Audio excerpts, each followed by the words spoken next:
भारत रत्न भारत का सर्वोच्च सम्मान है, इसको पाने के लिए पूरी जिंदगी निकल जाती है, लेकिन फिर भी इस पुरस्कार को प्राप्त करना बड़ा मुश्किल होता है। मरण उपरांत हाल ही में ये जो अवार्ड है वो अनाउंस किया गया है। कर्पूरी ठाकुर जो कि बिहार के 2 बार मुख्यमंत्री रहे हैं, 24 जनवरी को इनकी 100वीं जयंती है और इस दिन ये अनाउंस किया गया है कि इनको भारत रत्न दिया जाएगा। जिस समय सचिन तेंदुलकर को भारत रत्न दिया गया था तो कई सारे सवाल उठे थे कि एक स्पोर्ट्स पर्सन को भारत रत्न क्यों दिया जा रहा है, इसको लेकर कई सवाल खड़े हुए थे। उस समय फिर इंडियन गवर्नमेंट की तरफ से यह जवाब भी आया था कि सचिन तेंदुलकर को भारत रत्न इसलिए दिया जा रहा है क्योंकि खेलना भी अपने आप में कला है। क्योंकि आप लोग देखेंगे जिक्र नहीं है कि खेल के अनुसार जो है वो भारत रत्न दिया जाए, लेकिन फिर भी खेल को कला की, आर्ट की कैटेगरी में मानते हुए भारत रत्न सचिन तेंदुलकर को दिया गया था। ठीक है, कर्पूरी ठाकुर की बात करें, डायनेमिक पर्सनैलिटी, जबरदस्त। ये मान के चलिए कि लालू प्रसाद यादव, नीतीश कुमार सब इनके चेले रहे हैं। 2005 के अंदर जब नीतीश कुमार मुख्यमंत्री बने थे तो मुख्यमंत्री का कारण बनने का सबसे बड़ा कारण यही था कि उनका जो वोट बैंक था, ईबीसी, इकोनॉमिक बैकवर्ड जो क्लास था, उसने सारा का सारा पूरा जो वोट था वो नीतीश कुमार के खाते में गया था। और इस बात से खुश होकर नीतीश कुमार ने ईबीसी का जो रिजर्वेशन था उसको 12% से बढ़ाकर 25% कर दिया था। और इसीलिए नीतीश कुमार हमेशा अपने वोट बैंक के ऊपर ध्यान देते हैं और वो है ईबीसी। ईबीसी ये जो आप लोग देखते हैं, इसमें बिहार की 130 जो जातियां हैं वो शामिल होती हैं, क्योंकि ओवरऑल जो वोट बैंक है वो 36%, 36% जो है वो डोमिनेट करती हैं। मतलब जबरदस्त है। और पहली बार बिहार की राजनीति के अंदर ऐसा हुआ था जब मुख्यमंत्री बने थे कर्पूरी ठाकुर, तो उस समय कहते कि पिछड़ी जाति से जो बनने वाले मुख्यमंत्री थे ये पहले ही थे। ना तो इनके बाद में कोई बना, ना इनसे पहले कोई बना। इन्होंने मिसाल कायम की। लेकिन क्या केवल मुख्यमंत्री बनने के लिए हम लोग इनको याद करते हैं, या फिर इन्होंने वाकई में कोई जबरदस्त काम किया है? इन्होंने सोशल रिफॉर्म के लिए ज्यादा काम किया है compare to as a politician. Politics में ये इन्वॉल्व जरूर थे, लेकिन सोशल रिफॉर्म का एक दर्जा जो है वो इनको दिया जाता है। बहुत सारे इन्होंने सोशल रिफॉर्म किए हैं और हम लोग इनको किसी भी एक पार्टी से जोड़कर नहीं देख सकते हैं कि जदयू से जो है हमने जेडीयू से जोड़कर देख लिया है, या लालू प्रसाद यादव की पार्टी से जोड़कर देख लिया है, बीजेपी से जोड़कर देख लिया है। सभी लोग जो है वो इनसे ही शिक्षा लिया करते थे।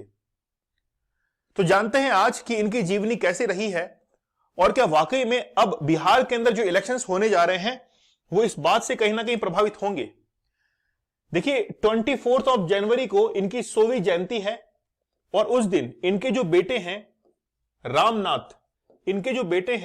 रामनाथ सिंह, उनको पीएम मोदी ने कॉल किया और बधाइयां दी और ये कहा कि 27 जनवरी को आप दिल्ली में आकर जरूर मिलिएगा। ये भी एक इनविटेशन जो है इनके बेटे को उन्होंने दिया है, मोदी जी ने दिया है। तो बेसिकली प्रेसिडेंट द्रौपदी मुर्मू ने हाल ही के अंदर यह अनाउंस किया है कि भारत रत्न जो है वो कर्पूरी ठाकुर को दिया जाएगा, जो कि एज ए सोशलिस्ट के तौर पर, समाज कल्याण के तौर पर। ठीक है, तो यहां पर अगर बेस पूछे तो बेस इसको बनाना है, ना कि पॉलिटिक्स को बनाया गया है। ठीक है, अच्छा, मरणोपरांत जो है ये सम्मान इनको दिया गया है और basically demand for Bharat Ratna for Thakur have been made for years. बहुत लंबे समय से इनके कयास लगाए जा रहे थे कि इनको जो है भारत रत्न मिलना चाहिए। हाल ही के अंदर जो डेप्यूटी सीएम हैं तेजस्वी यादव, उन्होंने भी इस चीज की डिमांड की थी कि इनको जो है वो भारत रत्न मिलना चाहिए। कर्पूरी ठाकुर बेसिकली ये कहा जाता है कि नीतीश कुमार जो है वो इनके चेले रहे हैं और नीतीश कुमार ने हाल ही के अंदर एक स्कीम लागू की थी जो कि स्कूल की फीस माफ की गई थी गर्ल्स के लिए, और वो सबसे पहली जो स्कीम थी वो कर्पूरी ठाकुर ही लेके आए थे बिहार के अंदर और उसी को फॉलो किया है। बेसिकली होता क्या है कि जो भी पोस्ट ग्रेजुएशन तक फीस लगती है गर्ल्स की, उसको 50% जो है रिजर्वेशन करवाया गया है वुमेन्स के लिए और फीस वेव उसके अंदर की गई है। ठीक है, चलिए एक बार अगर हम लोग इनके जीवन को देखना चाहे तो 3 फेजेस के अंदर हम लोग इसको डिवाइड कर सकते हैं। 1942 टू 1967 जब ये वर्क कर रहे थे under guidance basically Jayaprakash Narayan, और जयप्रकाश नारायण के नाम के पहले जननायक लगता है, वही जननायक कर्पूरी ठाकुर के नाम के आगे भी लगता है, जिनको लोग बहुत पसंद करते हैं। लोगों के प्रिय जो नेता होते हैं उनको कहते हैं जननायक, जनता का नायक। ठीक है, डॉक्टर राम मनोहर लोहिया और रामानंद मिश्रा जो है उनके गाइडेंस में इन्होंने पॉलिटिक्स की शुरुआत की थी। 1970 से 1979 तक स्टेट के सीएम रह चुके हैं और सोशलिस्ट लीडर भी वो बन चुके हैं।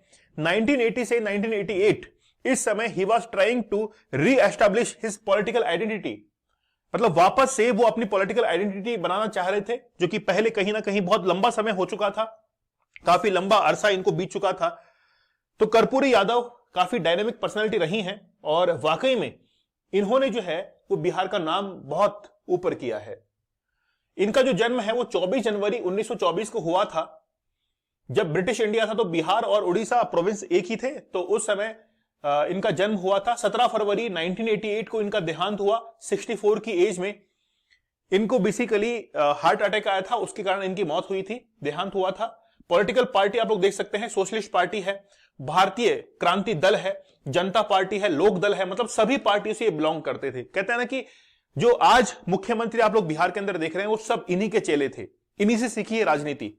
ऑक्यूपेशन फ्रीडम फाइटर ये रह चुके हैं, टीचर रह चुके हैं, पॉलिटिशियन तो हैं ही, और देखिए अवार्ड जो है वो भी इनको भारत रत्न 2024 के अंदर मिल चुका है।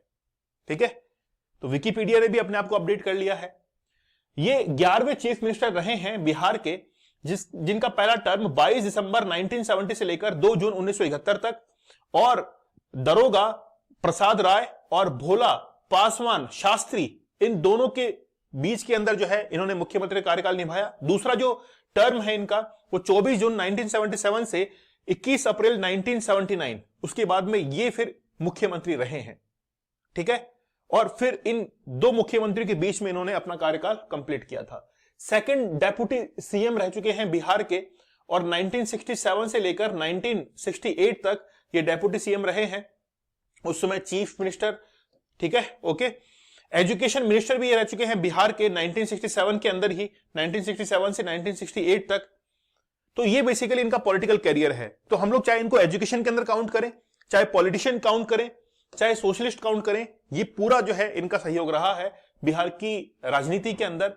तो कर्पूरी ठाकुर जो है इनका जन्म समस्तीपुर के पिथौजिया के अंदर हुआ था। 1940 में मैट्रिक इन्होंने पास की और करते ही स्वतंत्रता के आंदोलन में कूद पड़े थे, क्योंकि 1940 के आसपास देखिए आप लोग, उस समय सेकेंड वर्ल्ड वॉर शुरू हो चुका था जो कि 1945 तक चल रहा था, और उस समय क्रिप्स मिशन भारत के अंदर आ रहा था।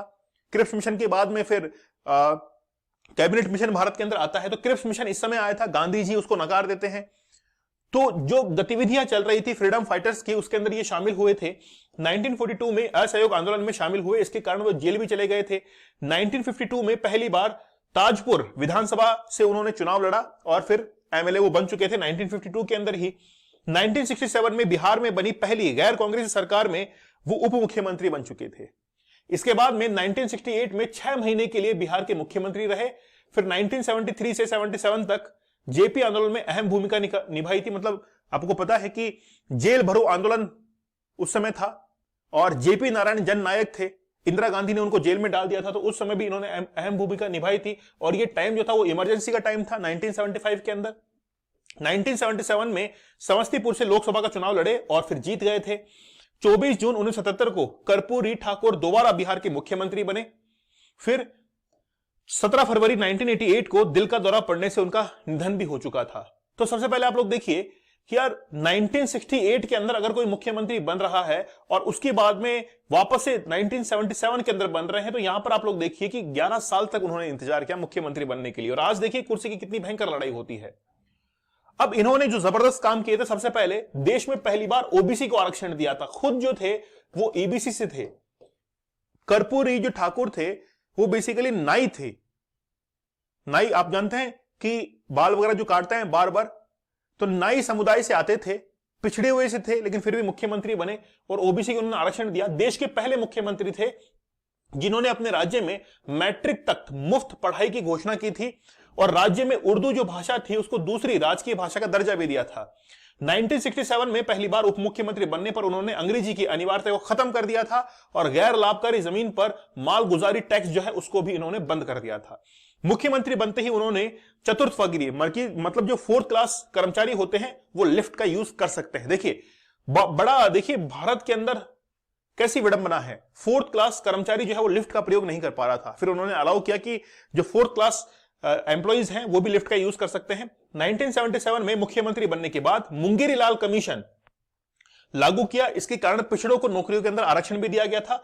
आर्थिक रूप से कमजोर सवर्णों को और महिलाओं के लिए आरक्षण का प्रावधान जो है वो इन्होंने किया और इसी कारण बिहार की राजनीति के अंदर ये जाने जाते हैं। तो मतलब जबरदस्त योगदान जो है वो इनका रहा है बिहार की राजनीति के अंदर। अब इस समय इनको ये जो भारत रत्न दिया गया है, कई कह रहे हैं कि ये राजनीतिक एक दावपेच है, लेकिन इन सबको साइडलाइन करते हैं और कर्पूरी ठाकुर जो है जिस तरीके से इन्होंने सोशल रिफॉर्म किए थे, राजनीति के अंदर एक वर्चस्व इन्होंने कायम किया था। और आज देखिए आप कि बिहार के अंदर जितना भी एजुकेशन का डेवलपमेंट है, खासतौर पर गर्ल्स के लिए, उसका श्रेय कर्पूरी ठाकुर को ही जाता है और ऐसे बहुत सारे काम जो है इन्होंने किए थे। तो भारत रत्न जो है वो अब मिल चुका है कर्पूरी ठाकुर को। भारत का सर्वोच्च नागरिक सम्मान है ये।